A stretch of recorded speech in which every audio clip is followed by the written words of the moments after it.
Hi, I'm Kelsey from Troop 40453 in Girl Scouts Heart of the Hudson. For my Goldward project, I held an English class at my local middle school during the month of July for incoming 5th graders who needed a little bit of extra help with their reading and writing. In this video, I'm going to tell you about the session and some of the things that we did in hopes that I can inspire you to help a child you may know that needs a little bit of help in any area of their schooling. Hopefully, if you do decide to help them, you can think back to this video and the tips that I'm giving you now. One of the very first things I did on the first day of class is let the students know that there is nothing wrong with needing a little bit of extra help.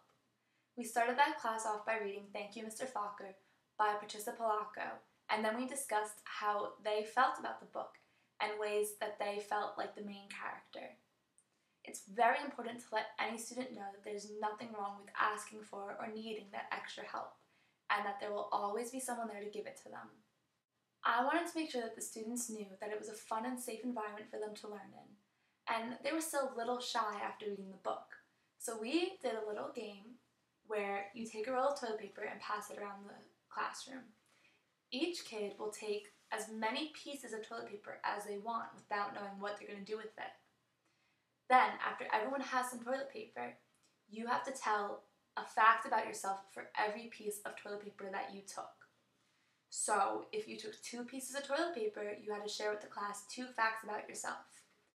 During this activity, the students were able to find common interests with each other, and after it, they really opened up in the classroom. They felt more comfortable with the other students, and they were excited to learn at that point. It was a great way to start the first day and a great activity to get to know each other. Every day when the students came to class, we would do a do now.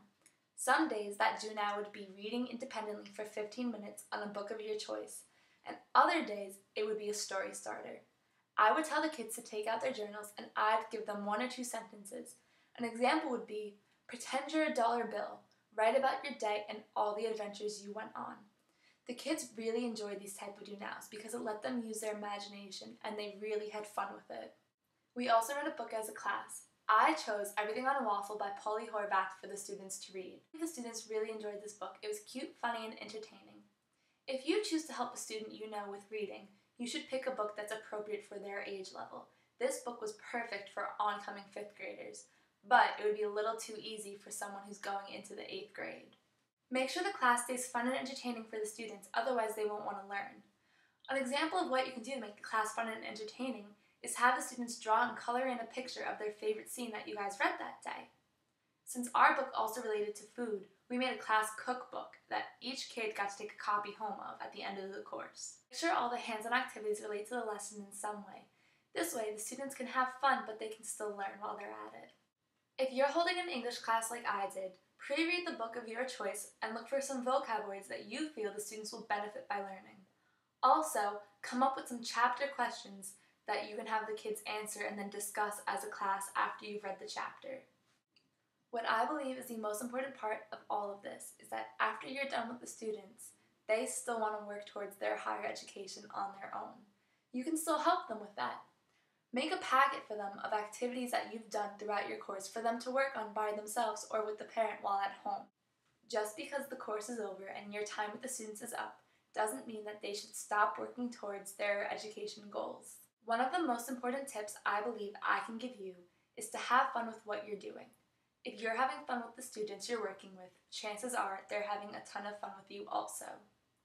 Whether you're helping your students with English, math, science, foreign language, any type of subject, you're influencing these kids' lives in a way that they will never forget.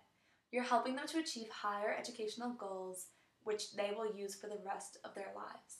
So have fun and keep in mind a few of the things that I did with my students and try to use them with yours.